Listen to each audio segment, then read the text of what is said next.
கிறிஸ்துவுக்குள் பிரியமானவர்களுக்கு ஆண்டவராகிய இயேசு கிறிஸ்துவுடைய இனிய நாமத்தினாலே வாழ்த்துக்கள்.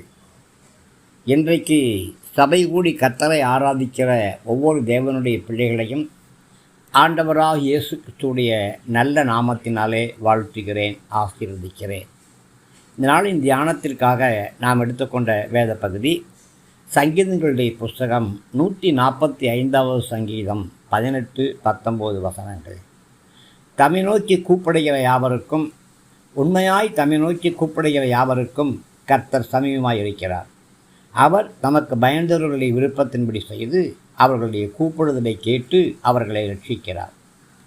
பிரியமானவர்களே, தேவனுடைய ராஜ்யமானது கிருபையுள்ளது.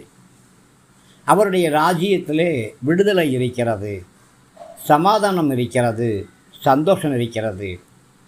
கர்த்தரிடத்தில் விண்ணப்பம் பண்ணக்கூடிய உரிமை நமக்கு இருக்கிறது. நாம் எல்லோருமே கர்த்தரை நோக்கி கூப்பிடலாம். படித்தவர்கள், படிக்காதவர்கள், எந்த தேசம், எந்த மொழி, எந்த இனம், எந்த நிறம், எதை குறித்து எந்த ஒரு கவலையும் கிடையாது. யாராக இருந்தாலும் கர்த்தரை நோக்கி கூப்பிடலாம். அவர் கண்டிப்பாக உங்களுடைய, என்னுடைய, நம்முடைய கூப்பிடுதலை கேட்டு நம்மை ரட்சிப்பார். தம்மை நோக்கி கூப்பிடுகிற யாவருக்கும் கர்த்தர் பக்கத்திலே இருக்கிறார், கைப்பிடி தூரத்திலே இருக்கிறார். கர்த்தர் தம்முடைய கையை திறந்து சகல பிராணிகளுடைய வாஞ்சையும் திருப்தியாக்கக்கூடியவராக இருக்கிறார்.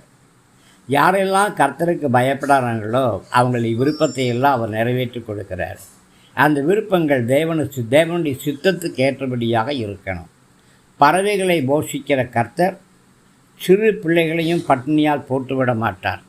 உங்களுக்கு என்ன தேவை, என்ன புசிக்கணும், என்ன உடுத்தணும், எங்கே இருக்கணும், எல்லாமே கர்த்தர் பிளான் பண்ணி வச்சுருக்கிறாங்க. பிரியமானவர்களே, உங்களுடைய ஜெபங்களை கர்த்தர் கேட்பதற்கு ஒரே ஒரு நோக்கம்தான். என்னன்னா, நம்மை ரட்சித்தல்.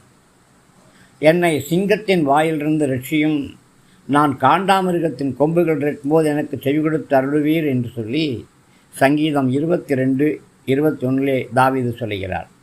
நாம் கர்த்தரை ஆராதித்து பயபக்தியோடு அவரை சேவிக்கும் பொழுது நம்முடைய விண்ணப்பங்கள் எல்லாவற்றையும் கர்த்தர் கேட்டு நமக்கு நன்மை செய்யக்கூடியவராக இருக்கிறார்.